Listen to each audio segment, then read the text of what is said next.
Hello everyone, সবাইকে study job Tripura YouTube চ্যানেলে স্বাগতম। বিশেষ করে ত্রিপুরা পুলিশে স্পেশাল এক্সিকিউটিভ চাকরি প্রত্যাশী ভাই বোনদের যারা 2022 সালে চাকরির আশায় ফর্ম ফিল আপ করেছিল এবং 2023 সালে পুনরায় আবার অনেকে ফর্ম ফিল আপ করেছিল, মানে নতুন করে উইন্ডো খোলার পর ফর্ম ফিল আপ করেছিল। দুইটা পার্টেই হাজার হাজার চাকরি প্রত্যাশী সেখানে অ্যাপ্লাই করেছিল। একটু আশা, সরকারের উপর একটু ভরসা যে স্পেশালাইজড রিক্রুটমেন্টটা তাড়াতাড়ি কমপ্লিট করা হবে। যদিও প্রতিশ্রুতি অনেক কিছুই ছিল, আমরা আগেও আলোচনা করছি, প্রতিশ্রুতির সাথে বাস্তবের কোনো মিল নেই। কারণ ডিসেম্বর 2022 পুরো প্রসেস কমপ্লিট করার কথা, ডিসেম্বর 2024 চলে যাচ্ছে, এখনও কিছু বোঝা যাচ্ছে না। যে প্রতিবেদনটা উঠে এসেছে স্পেশাল এক্সিকিউটিভ বিষয়ে, সেটা হলো স্পেশাল এক্সিকিউটিভ পরীক্ষা অর্থাৎ ইন্টারভিউ হলেও ফল বা মেরিট লিস্ট কিন্তু এখনও প্রকাশ করা হচ্ছে না। পুলিশে স্পেশাল এক্সিকিউটিভ নিয়োগ পরীক্ষা চলতি বছরের প্রথম দিকেই সম্পূর্ণ হয়ে গিয়েছিল, কিন্তু আজ পর্যন্ত মুখে ইন্টারভিউর ফলাফল প্রকাশ করা হয়নি। ফলাফল প্রকাশ করতে বারবার বিভিন্ন ধরনের যুক্তি দেখানো হচ্ছে। একটা হলো লোকসভা নির্বাচন, লোকসভা নির্বাচনের পর আরেকটা যুক্তি দেখানো হচ্ছে, সেটা হলো পঞ্চায়েত নির্বাচন। পঞ্চায়েত নির্বাচনের পর আরেকটা যুক্তি যেটা সামনের সাথে এগোচ্ছে, সেটা হলো এডিসি নির্বাচন। এডিসি নির্বাচনের পর সামনের বছর আবার পৌরসভা নির্বাচন আসছে। মানে এক একটা নির্বাচন স্টেপ বাই স্টেপ আসছে, এক একটা যুক্তি স্টেপ বাই স্টেপ রেডি হচ্ছে স্পেশাল এক্সিকিউটিভ ভাই বোনদেরকে। লোকসভা ভোট আর পঞ্চায়েত ভোট ডামাডোলে নাকি ফল প্রকাশ আপাতত হিম করে। কবে হবে চাকরি, কবে হলুদ খাম চাকরি পদ্ধতির স্বপ্ন পূরণ করবে কেউই বলতে পারছেন না। বরং চাকরি পাইয়ে দেওয়ার নাম করে এখন মোটা টাকা চাইছেন মণ্ডলের কিছু নেতা। যেমনটা হয়েছিল টিএমসি নার্স নিয়োগের ক্ষেত্রে, লক্ষ লক্ষ টাকা কামিয়েছিল টিএমসির পদাধিকারী একাংশ। অনেকে খালি একটা ওই মাসের ফিল আপ না করে জমা দিয়ে দিয়েছে, মানে পরে এটা কেলেঙ্কারি গন্ধ পাওয়া গিয়েছিল টিএমসিতে। পরে অন্যরা ফর্ম ফিল আপ করে এটাকে নাম্বার দেওয়ার একটা ব্যবস্থা করা হয়েছিল। যেরকম আমরা টিটিএসসি পরীক্ষা ক্ষেত্রেও দেখেছি, কোশ্চেনপত্র আগেই পাবলিশ হয়ে গিয়েছে। ঠিক আছে, এই ধরনের কেলেঙ্কারি তো মানে হচ্ছে ত্রিপুরাতে। তাই স্পেশালিটির বাইরেও মানে একটু টেনশনে আছে তাদের সাথে এরকম হবে কিনা। একটা মানে স্বচ্ছতার নমুনা থাকবে নাকি সব কিছু ট্রান্সপারেন্ট না হয়ে পার্টিগত বা অর্থের বিনিময়ে বিক্রি হবে, সেই নিয়ে সবাই কনফিউশন আছে। এখন পুলিশের স্পেশালাইজড চাকরি তো নাকি টিএমসির মতন অবস্থা অনেকের ধারণা। এক চক্রবর্তীর কাছে এক মণ্ডল সভাপতি 4 লক্ষ টাকা চেয়েছেন। এটা পুরোপুরি পেপারের কথা, তার ভিতরে সত্যতা থাকতে পারে, সত্যতা নাও থাকতে পারে। তবে যা মানে ঘটে, কিছু না কিছু হলে ঘটে, যেটা হলো সত্য কথা। 4 লক্ষ বিনিময়ে চাকরি পাই দেওয়া প্রতিশ্রুতি দিয়ে চাকরিপত্রী বা মণ্ডল সভাপতির নাম নাই বা বলা হলো। এর থেকে স্পষ্ট নামই স্বচ্ছ প্রদর্শন, বাস্তবে চলছে ঠিক তার উল্টো। গত 2023 সালে নিয়োগ বিজ্ঞপ্তি জারি করে 2022 সালে প্রথম নিয়োগ বিজ্ঞপ্তি জারি করা হয়েছিল। বেকার যুবকদের লাইন ধরে থানাগুলিতে আবেদনপত্র জমা দিই। দুইবার বিজ্ঞপ্তি জারি করেছে, একবার 2022 সালে জারি করা, আরেকবার 2023 সালে জারি করা। টোটাল ভ্যাকেন্সি মাননীয় মন্ত্রী সুশান্ত চৌধুরী তখন সাংবাদিক সম্মেলন করে বলেছিল টোটাল ভ্যাকেন্সি আছে 6066। 6066 স্পেশাল এক্সিকিউটিভ ভাই বোন ত্রিপুরা পুলিশে রিক্রুটমেন্ট করা হবে ত্রিপুরার আভ্যন্তরীণ শান্তি শৃঙ্খলা বজায় রাখার জন্য, এবং তাদের ইনিশিয়ালি 3 ইয়ার্সের জন্য 11,000 টাকা বেতনে তাদের স্যালারিতে তাদের নিয়োগ করা হবে। গ্রামীণ ও শহরাঞ্চলে সব থানায় পুলিশকে সহায়তা করার জন্য তাদের নিয়োগ করা হবে। তারপর স্পেশালিস্ট নিয়োগের নতুন করে আবেদন আবার চাওয়া হয়, আবার অনেকেই জমা দেয়। বেকার যদি তার নিজ নিজ এলাকায় যে থানা আছে, থানায় আবেদন জমা দেয়। আবেদন জমা দেওয়ার পর তাদের ইন্টারভিউ ডেট বেরিয়েছে। ইন্টারভিউ ডেট বেরিয়েছে 2024 সালে। 24 সালে কখন বেরিয়েছে? লোকসভা নির্বাচনের ঠিক আগে। 2022 সালে যে ইন্টারভিউ মানে ফর্ম ফিল আপ হয়েছে, 23-এর নির্বাচনের আগে ফর্ম ফিল আপ, 24-এর নির্বাচনের আগে ইন্টারভিউ।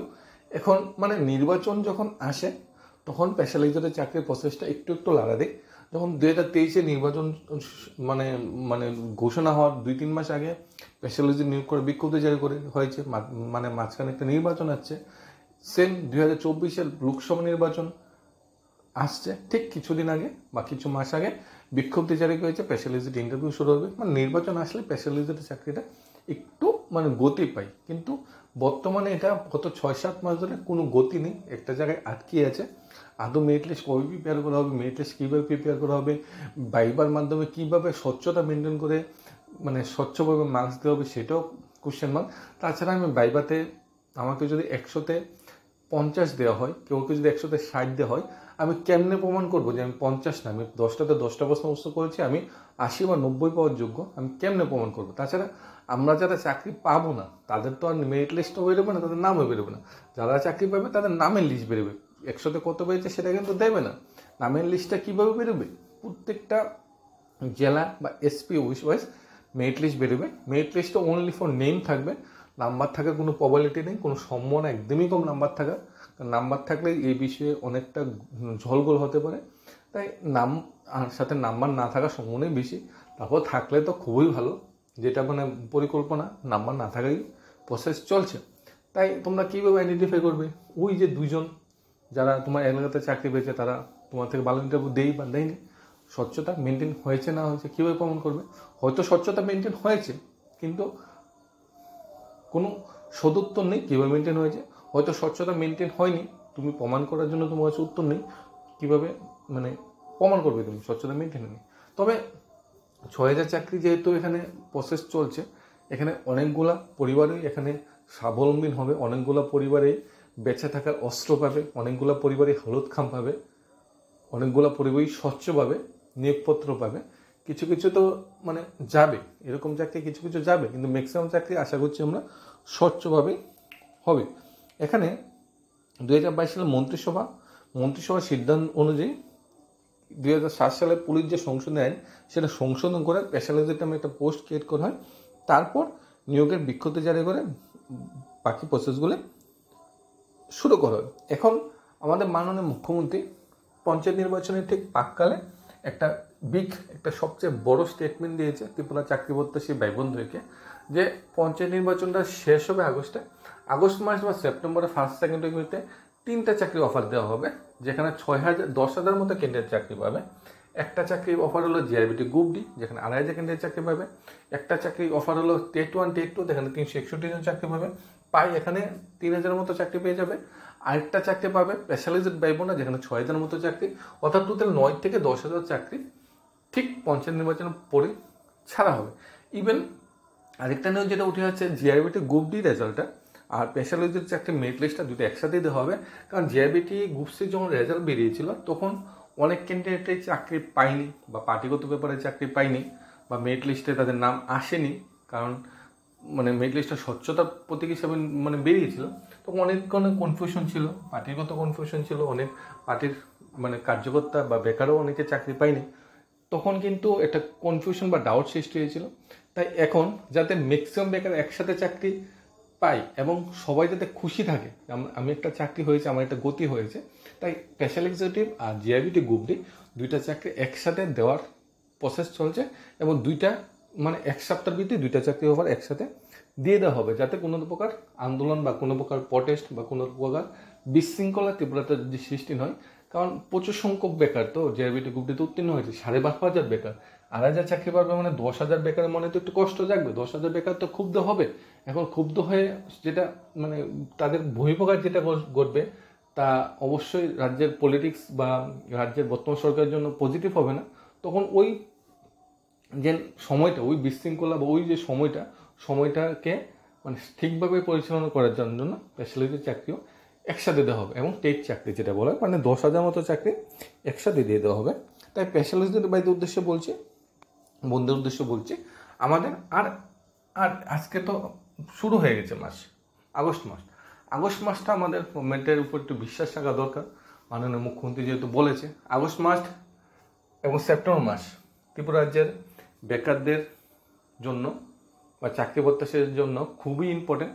কারণ অ্যাজ পার স্টেটমেন্ট 10,000 চাকরি, যদিও 2018 সাল নির্বাচনের পূর্বে বলা হয়েছিল ত্রিপুরার বিভিন্ন সরকারি দপ্তর 50,000 শূন্যপদ আছে, সবগুলা চাকরি প্রথম বছরেই পূরণ করা হবে, কিন্তু পূরণ করা হয়নি। কিন্তু প্রতিশ্রুতির উপর তো আমাদের বিশ্বাস করতে হবে, আমাদের তো আর অন্য কোনো রাস্তা নেই। প্রতিশ্রুতি ভঙ্গ হলে সেটা পরের বিষয়, আমরা প্রতিশ্রুতি পেয়েছি কিন্তু প্রতিশ্রুতিগুলো সরকার বাস্তবায়ন করেনি, এটা সরকারের ফেলিওর, এটা আমাদের ফেলিওর না। আমাদের শেষ বর্ষাটা বা শেষ প্রতিশ্রুতিটা যেটা আমরা পেয়েছি তার উপর বিশ্বাস করি আমাদের সামনের সাথে এগোতে হবে, এবং এই মাসটা আমাদের জন্য পজিটিভ মাস্ট অ্যাটলিস্ট পঞ্চায়েত নির্বাচন আচরণবিধি শেষ হবে 18 তারিখ। সে 18 তারিখ থেকে সেপ্টেম্বর মাসে 18 তারিখ যে 1 মাস, ওই সময়টা টার্নিং পয়েন্ট। ওই সময়ই স্পেশাল এক্সিকিউটিভ চাকরি প্রত্যাশী অফার বিলি হওয়ার সম্ভাবনা বেশি। আর তোমাদের মেরিট লিস্টটা আগেই বলছি, এসপি ওয়াইজ অফিস ওয়াইজ তোমার মেরিট লিস্ট পেয়ে যাবে। এসপি অফিসে তোমার যে মেরিট লিস্ট তার তালিকা দিয়ে দেওয়া হবে। তালিকা অনলাইনে স্পেশালিস্টদের মেরিট লিস্ট দেওয়ার সম্ভাবনা খুবই কম, 1 নম্বর কথা। 2 নম্বর কথা হলো স্পেশালিস্ট চাকরি পেশায় কে কত পেয়েছে সেটা মেরিট লিস্টে থাকার সম্ভাবনা খুবই কম, 2 নম্বর কথা। 3 নম্বর কথা যেটা হচ্ছে অনলাইনে কোনো মেরিট লিস্ট দেওয়ার কোনো পরিকল্পনা নেই, মেরিট লিস্ট কিন্তু অফলাইনেই প্রকাশ হচ্ছে। ঠিক এসপিও জনরা যেভাবে মেরিট লিস্ট পেয়েছে বা যেভাবে চাকরিটা পেয়েছে অনেকটা সেই পদ্ধতিতেই চাকরিটা দেওয়ার পরিকল্পনা বা প্রসেস চলছে। এখন দেখা যাক স্বচ্ছতা কতটুকু মেনটেন হয়। আমরা পজিটিভ থাকবো যে গভর্নমেন্ট যেহেতু এত সংখ্যক পোস্ট একসাথে নিয়োগের একটা প্রক্রিয়া শুরু করেছে এবং এত সংখ্যক পোস্টে যদি একসাথে চাকরি দেওয়ার পরিকল্পনা নিয়েছে, অ্যাটলিস্ট 6000টা পরিবার তো খুশিতে চলতে পারবে। আবার একটা কথা যেটা, একসাথে হয়তো এতগুলো অফার একসাথে নাও দেওয়া হতে পারে, ধাপে ধাপে হয়তো অফার দেওয়ার পরিকল্পনা রয়েছে। সবই আমাদের ওই 1 মাস টার্নিং পয়েন্ট, এই মাসে 18 তারিখ থেকে সেপ্টেম্বর মাসে 18 তারিখ পর্যন্ত। এর মাঝখানে আমাদের একটা খুশির আবহাওয়া চলতে পারে, এর মাঝখানে আমরা হলুদ খামটা হাতে পেতে পারি। ধৈর্য সহকারে আমরা এতদিন ওয়েট করছি, এত বছর ওয়েট করছি, আমাদের কিছু সময় ওয়েট করতে হবে। ওয়েট করা ছাড়া আমাদের হাতে কিচ্ছু নেই। আর তার যেটা পরিকল্পনা আমরা নিয়েছি, নো জব নো বুট, সেই পরিকল্পনাও তো আমরা এগোতে পারি। কিন্তু পঞ্চায়েত ইলেকশনে বুথ দেওয়ার জন্য প্রার্থী তো থাকতে হবে, বিরোধী সিটে প্রার্থী তো থাকতে হবে।